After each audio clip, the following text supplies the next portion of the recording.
A creator came to me after posting for months without making a single dollar off of his content. The first thing was a new landing page, but also we changed one thing about the messaging in his videos, and 10 days later he closed his first 3 clients and made his first $2,000, all from making this one little change. And the cool thing is, his videos get on average 100 views. And there was no paid ads, this was all organic, by the way. Now I know you're thinking, what changed and how can I do the same thing? Well, that's exactly what we're gonna go through in this video.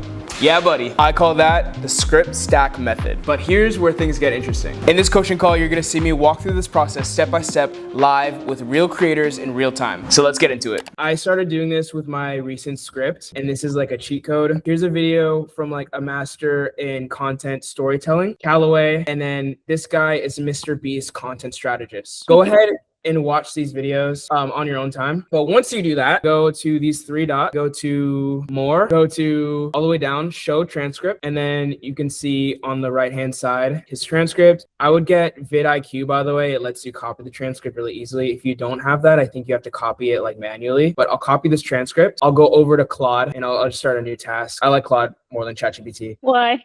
I'm so curious. I think it's more human, like the response it gives. ChatGPT is so like templated, and you can tell as far as scripting and like just how it runs and everything. I'll use Jalen as an example. Jalen, you still there? I'm here. I'm good to go.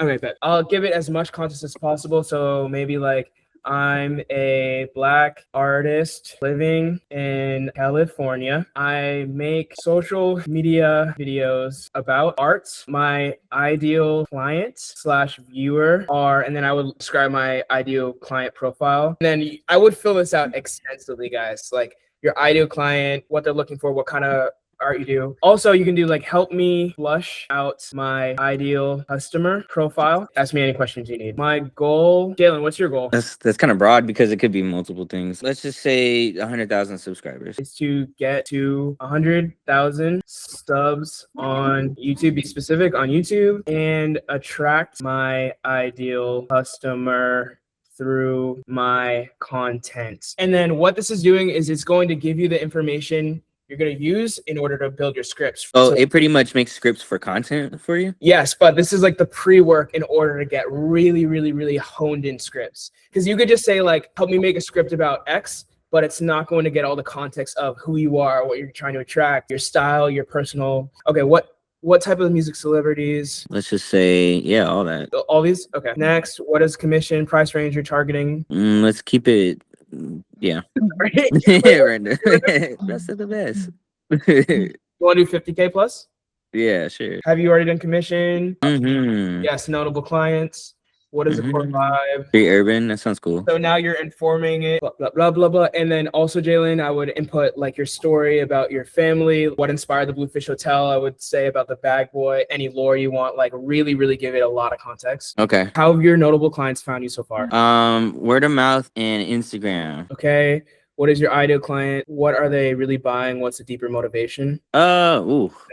I don't know why they're buying it. It looks nice. So I guess, yeah, status and flex because people buy like the custom clothing, right? Mm-hmm. Or it'll be cultural connection because it's like something that for them to have communication over. And most active on Instagram. Nick and Alex, you guys are gonna do this for your client profile as well. This question is very important. Help me flesh out my ideal customer profile, and then ask me any questions you need. Have it ask you questions too. Yeah, I love that. I didn't think yeah, that. That's cool. When you guys do this, spend like really make sure you spend time making sure everything's accurate. Right after you get this is what you're gonna say. Here is the transcript from 2 experts in content. Take the info in these videos. First, you're going to do the brainstorm of the content ideas, and then you'll do everything else, like the packaging and the script. Also, guys, you're going to give it your links to your current social media too, like in that prompt. I'll be like, here's my current YouTube, and my goal is to get to 100,000 subs. And Claude is really awesome because it'll actually pull your data from your current social platforms. I would also give it like your Facebook, LinkedIn links, all that stuff.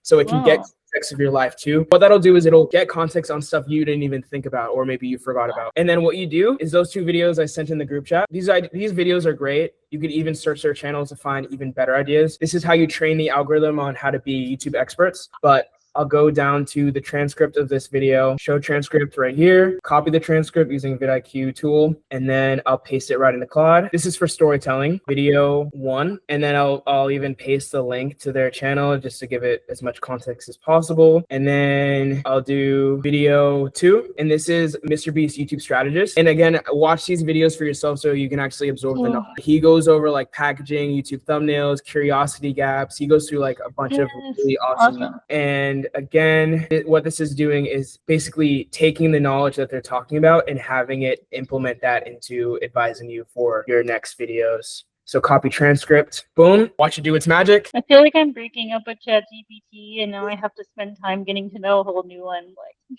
yo, Claude is crazy. This is Claude Chrome. I heard it's better. It's way better. It can take control of your desktop and like do research and do tasks for you. Check this out, guys. So you can even see the thought process of what it's going through. So one, it's even breaking down the lessons in the Callaway video, boom.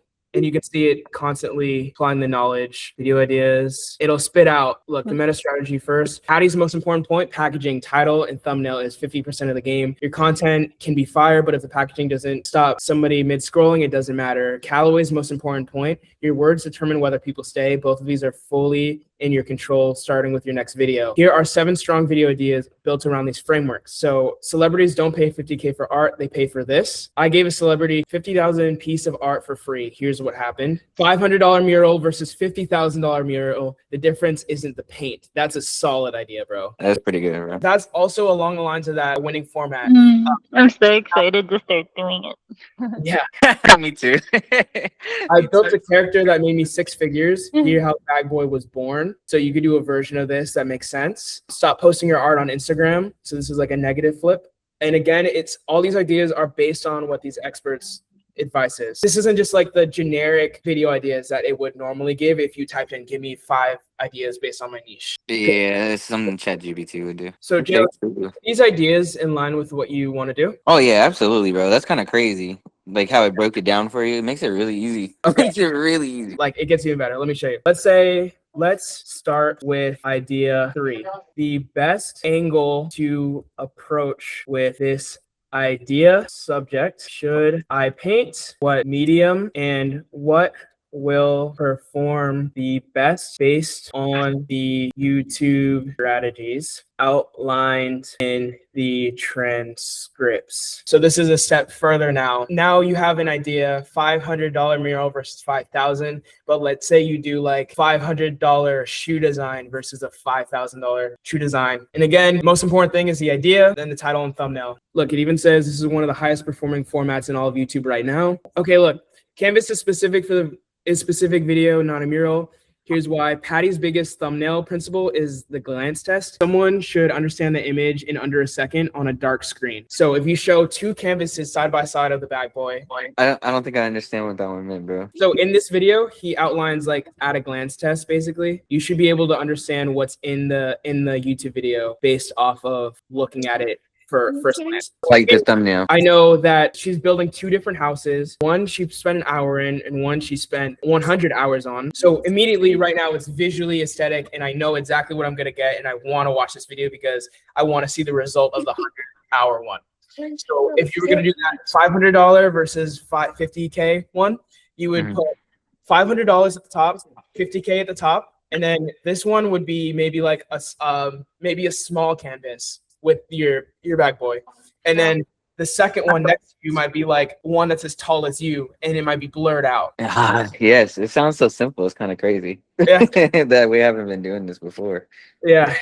Maybe, okay, let's make it in line with your target audience, right? So is this in line with my ideal client? So maybe it's not, right? Maybe the ideal client is like album cover, 1 hour album cover versus a 10-hour album cover, and you do the exact same format. Or if or if it's like you're doing it for a doctor's office, $500 office. Sense. It's still worth making because it's not exactly in line with your audience, but it's really good with views. Was that kind of like what Nicholas was talking about earlier with like making stuff that might not be just for his audience, but it might benefit him to make stuff outside of it? Exactly. Yeah. Exactly. Same stuff. Let me create a script for this video.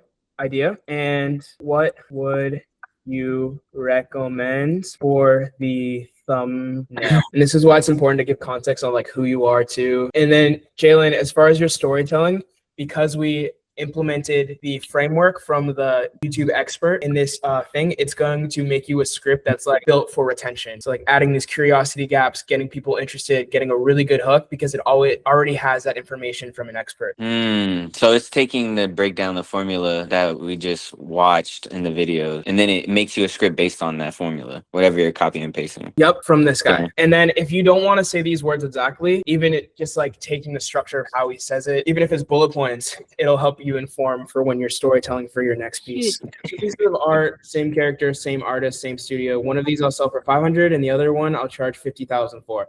And also, Jalen, it doesn't necessarily matter if you actually sell this piece for 50,000. I mean, like you can kind of fake it until you make it, you know? Yeah. Even if you want to find one of your friends who has a mansion, you can say like, "Hey, can I borrow your mansion for the shoot?" And then you get a shot of you hanging up the $50,000 mural and just have it be implied that it's a client piece, you know? Yeah, bro, I like that. It's kind of like what what's his name was saying before he passed away, Virgil, bro. He was saying that look at this can, and it was like a regular beat up can. And he was like, if I put this in a gallery, $50,000. If I put this in my room and take a picture, it's a trash. Yeah, exactly. Bro, it's all about branding, dude. And part of branding is brand association. So what are you associating with? Like and no matter what, we have a brand, no matter we like it or not. So like, what's your current brand now? If you're gonna get buy a piece from you for $50,000, it has to look like, you know, like it's worth $50,000. And that's not a comment to the art itself. It's like, if somebody can see this, like being in a place where a $50,000 piece of art would be. So I would say, even if you have to rent an Airbnb mansion for your content, bro, I promise you, and you start posting consistently of your pieces in the space where it's intended to live, bro, you're gonna start getting commissions, and then you can justify charging like crazier price. Like I don't know how much you probably already charge like a decent amount, but you could ramp it up. Yeah, it makes sense, bro. That makes total sense. Love that. Okay, cool. Ooh. But hopefully that helps, guys. Yeah, absolutely, bro.